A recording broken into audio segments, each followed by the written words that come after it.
Hello guys. आज मैं अपनी 70th बीपीएससी के अनएवेल्यूएटेड ऐसे कॉपी को दिखाने जा रहा हूँ। तो ऐसे में 3 खंड होते हैं और 3 खंड में 4 क्वेश्चन होते हैं और एक क्वेश्चन को आपको लिखना रहता है। तो मैंने जो टॉपिक चूज किया था वो था पर्यावरण असंतुलन सृष्टि का विनाशक है। इसकी शुरुआत मैंने महात्मा गांधी जी के कोट से किया था। प्रकृति हमारी आवश्यकताओं की पूर्ति कर सकती है, हमारी इच्छाओं की नहीं, जो अनंत है।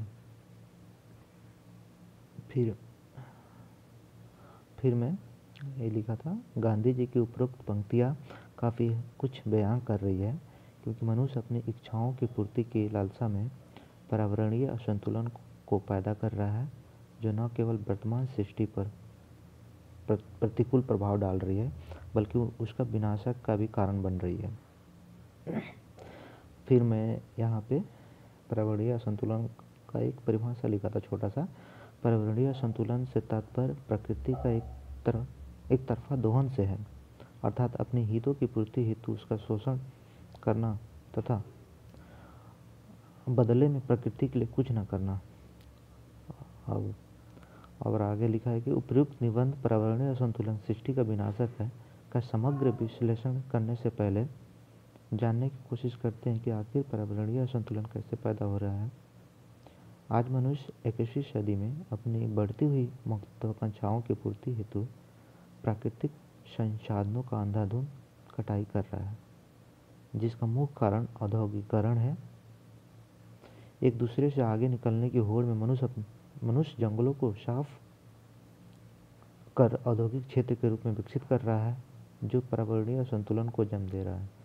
तो फिर मैंने पर्यावरणीय संतुलन कैसे पैदा हो रही है उसका एक छोटा सा ब्रीफ दिया था कि जो औद्योगिकीकरण का दौर था उससे पर्यावरणीय संतुलन पैदा स्टार्ट होना हुआ, जिसकी शुरुआत मैंने थोड़ा सा इसमें मिस किया था, लिखना चाहिए था कि औद्योगिकीकरण का दौर कब स्टार्ट हुई थी। तो चलिए आगे देखते हैं। फिर मैंने इसको एक उदाहरण से कोट किया था। उदाहरण था तेलंगाना में जो 400 एकड़ में फैली जंगलों को साफ किया जा रहा है ताकि औद्योगिक पार्क की स्थापना किया जा सके। यह प्रक्रिया कई जंगली जानवरों उनके घरों को बेघर कर दिया तथा कईयों को अपने जान से भी हाथ धोना पड़ा।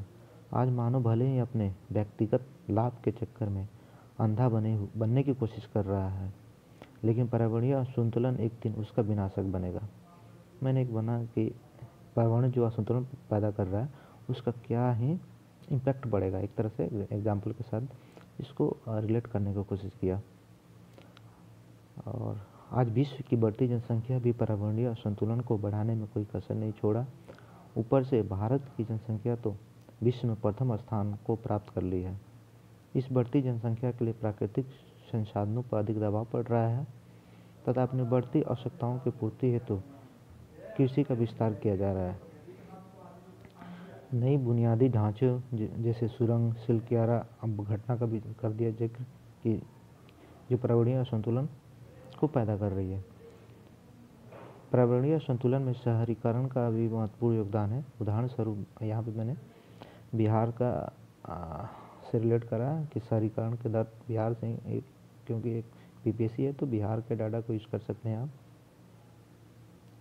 शहरीकरण 11.3 से 16.3 हो गया। आर्थिक सर्वेक्षण जो 23-24 में था उसके अनुसार से आज 21वीं सदी डिजिटलीकरण की दुनिया बन गई है, जिसने पूरे विश्व को वैश्विक गांव तो बना दिया है, लेकिन इसके बढ़ते ई अपशिष्ट ने पर्यावरणीय असंतुलन को काफ़ी बढ़ा दिया है।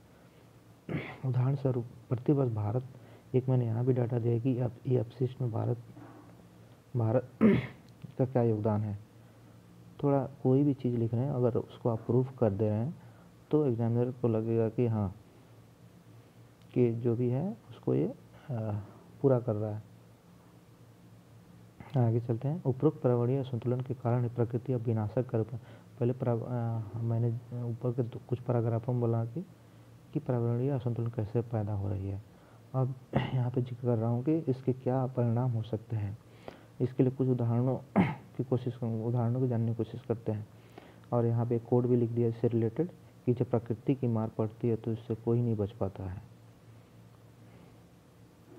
फिर यहाँ पे मैंने एक कोविड-19 वाला कोविड जो 19 जो आया था उसका जिक्र किया है कि 2020 में आया कोविड-19 महामारी इसका सबसे अच्छा उदाहरण है। इससे पूरे विश्व में अपना विनाशक रूप दिखा दिया था तथा सभी जगह हाहाकार मचा दिया था।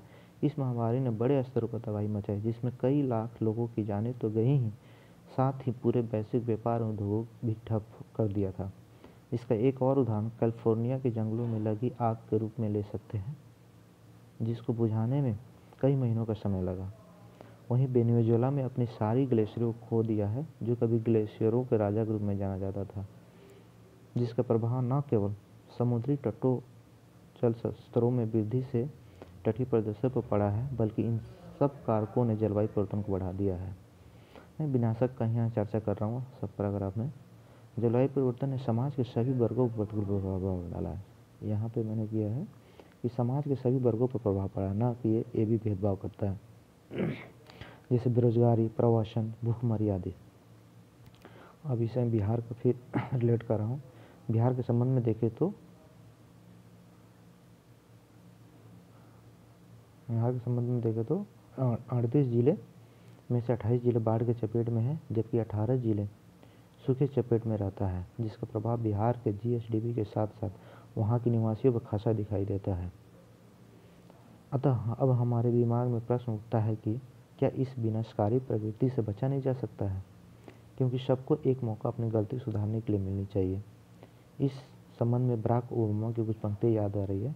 फिर मैंने बराक ओबामा की वो पंक्तियाँ लिखा है कि पहले हम ऐसी पीढ़ी है जिसने जलवायु परिवर्तन के प्रभाव का अनुभव किया है, तथा शायद अंतिम पीढ़ी जो इसको रोक सकता है।